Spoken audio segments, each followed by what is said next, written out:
La vida de San Antonio de Padua. Primeros años. Sabemos que nuestro santo nació en Lisboa, por lo que los portugueses prefieren llamarlo San Antonio de Lisboa y no de Padua.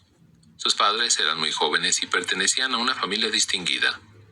Su padre, según algunas fuentes, pertenecía al ejército del rey Alfonso y se llamaba Alfonso Martín o Martins. Su madre era María Tabeira. Le pusieron por nombre Fernando Martins Tabeira, pero no se sabe con seguridad el día de su nacimiento, aunque algunos hablan del 15 de agosto. Tampoco se sabe a ciencia cierta en qué año nació. Algunos dicen que fue el año 1290, pero la mayoría de los autores prefieren anotar el año 1295, ya que varias informaciones indican que, al morir en 1231, tenía 36 años. Tuvo con seguridad una hermana llamada María. De ella se dice en el Martirologio de San Vicente de la Biblioteca Nacional de Oporto: murió María Martins, hermana de San Antonio, el 18 de febrero de 1279. Algunos autores hablan también de otra hermana llamada Feliciana y quizás de algún otro hermano. Fue bautizado en la Catedral de Lisboa, que estaba cerca de su casa. Hasta los 15 años, más o menos, estudió en la escuela catedralicia, que estaba junto a la misma catedral. Estudió los cursos normales de aquel tiempo: el trivium, gramática, lógica y retórica. Y quizás ahí mismo comenzó los estudios del quadrivium: aritmética, música, geometría y astronomía. Si no pudo terminar estos últimos, los terminaría en el convento, ya que decidió alejarse de la familia y de los amigos, dejándolo todo por Dios. Algunas fuentes, como la leyenda rigaldina de Jean Rigaud, sugiere que decidió unilateralmente renunciar a la herencia paterna y optar por la vida religiosa, porque sus padres no se lo hubieran permitido. El autor de Asidua nos habla de una crisis que pudo superar con la gracia de Dios. Dice así: con la llegada de la pubertad comenzaron a crecer los estímulos de la carne, y, aunque se sentía sobremanera acuciado por estos movimientos de lascivia, no por eso aflojó el freno a la adolescencia y al placer, sino que, superando la fragilidad de la condición humana, sujetó las riendas de la impetuosa concupiscencia carnal, y despreciando los atractivos del mundo, con humilde devoción tomó el hábito de canónigo regular. San Vicente de Fora. Tendría unos 15 años cuando entró en el convento de San Vicente de Fora. Se llamaba Fora porque estaba en las afueras de la ciudad de Lisboa, y se llamaba de San Vicente en honor de San Vicente mártir, cuyas reliquias estaban en la Catedral de Lisboa. Este convento había sido construido por el rey Alfonso Enríquez sobre el cementerio de los cruzados alemanes que habían ayudado a la reconquista de la ciudad en 1147.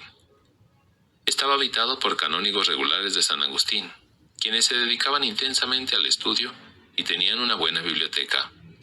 En el convento albergaban peregrinos de paso, atendían a los pobres, hacían labor pastoral y también llevaban una intensa vida de oración, cantando parte del oficio divino.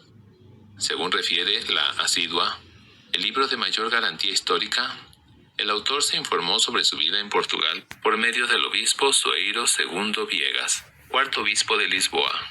Nos dice: unos 2 años permaneció aquí, en San Vicente de Fora, durante los cuales tuvo que soportar las frecuentes visitas de amigos, tan importunas a las almas recogidas.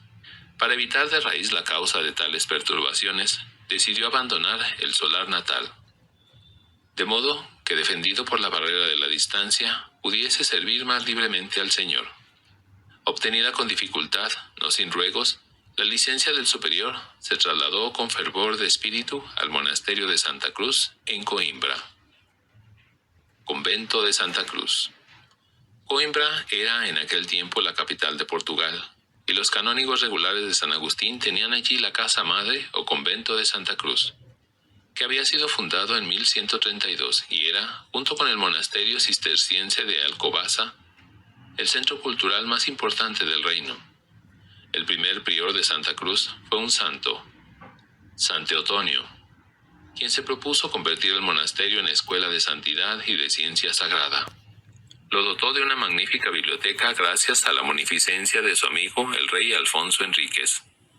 Su sucesor, don Sancho I, En 1192, ordenó que se entregaran cada año al monasterio 400 maravedís de oro para que se pudieran enviar religiosos a estudiar a universidades de Francia. También se enviaron algunos religiosos a otros monasterios a copiar códices de los santos padres. Cuando Fernando llegó a Coimbra, probablemente en 1212, con 17 años, todavía se podía percibir el ambiente de santidad y cultura que había dejado San Teotonio. Allí recibió una esmerada formación intelectual, que incluía artes o filosofía, estudios de ciencias naturales, de medicina, derecho canónico y, sobre todo, de teología y sagrada escritura. Sus profesores estaban muy influenciados por los maestros de teología de París y en especial por la personalidad de Hugo de San Víctor.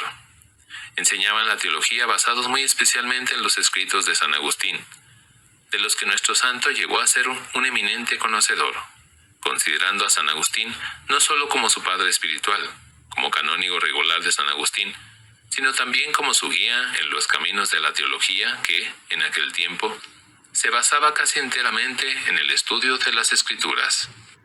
Sus profesores más notables, lumbreras de la Iglesia portuguesa, fueron don Juan, eminente teólogo, don Pedro Pires, afamado predicador y profesor de gramática, lógica, medicina y teología, y don Raimundo, perito en diversas lenguas. Además de su carácter eminentemente cultural, los canónigos regulares de Santa Cruz tenían apostolado parroquial en la parroquia de San Juan y en la iglesia de Liria, ejerciendo un intenso apostolado social con un hospital en Coimbra y otro en Penela. Lamentablemente, el ambiente de la comunidad se vio perturbado por los enfrentamientos entre el rey de Portugal y el Papa, llegando a formarse bandos de apoyo a ambas partes. El rey portugués fue apoyado por el prior del convento de Santa Cruz, quien fue excomulgado por el Papa Inocencio III, ya que el rey había cometido ciertos desmanes contra la iglesia, como desterrar al obispo de Coimbra por no estar de su parte y haber nombrado por su cuenta al obispo de Oporto. Fernando, que ya era sacerdote desde febrero o marzo de 1220, sufría con estos problemas y pedía paz y unión con el Papa. San Antonio de Olivares. Los franciscanos llegaron a Portugal el año 1217. La princesa Sancha, hermana del rey Alfonso II, le cedió en Alenquer la capillita de Santa Catalina y mandó construir para ellos una casa que satisfaciese sus exigencias. Poco tiempo después, les confió a su vez la reina Urraca, a una legua de Coimbra, el reducido monasterio de San Antonio de Olivares, pues había muchos olivos en aquel lugar. Los franciscanos eran tan pobres que iban a pedir limosna frecuentemente al rico convento de Santa Cruz, y, como Antonio era el hostelero, él mismo los recibía y les daba limosnas. De esta manera fue conociéndolos, dejándose entusiasmar por su vida pobre y evangélica. Un día dio hospitalidad a 5 franciscanos que iban a predicar a Marruecos. Sus nombres eran Bernardo de Corvio, Pedro de San Geminiano, Odón, Adjuto y Acurcio.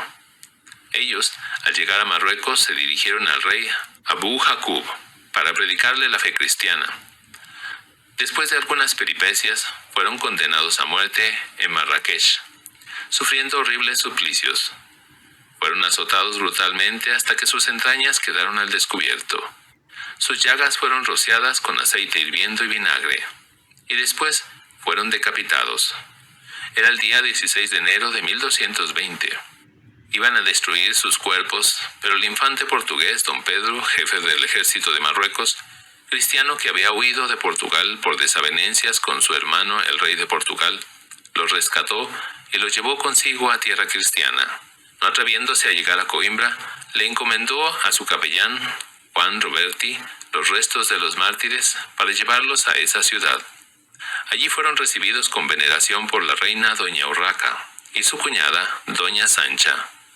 Los colocaron en 2 cofres de plata de la iglesia de Santa Cruz, donde todavía están en la actualidad. Los milagros realizados por su intercesión a su llegada a Coimbra fomentaron su devoción y su recuerdo entre el pueblo. Fernando Martins tuvo el placer de tener muy cerca, en su propia iglesia de Santa Cruz, los restos de estos santos mártires.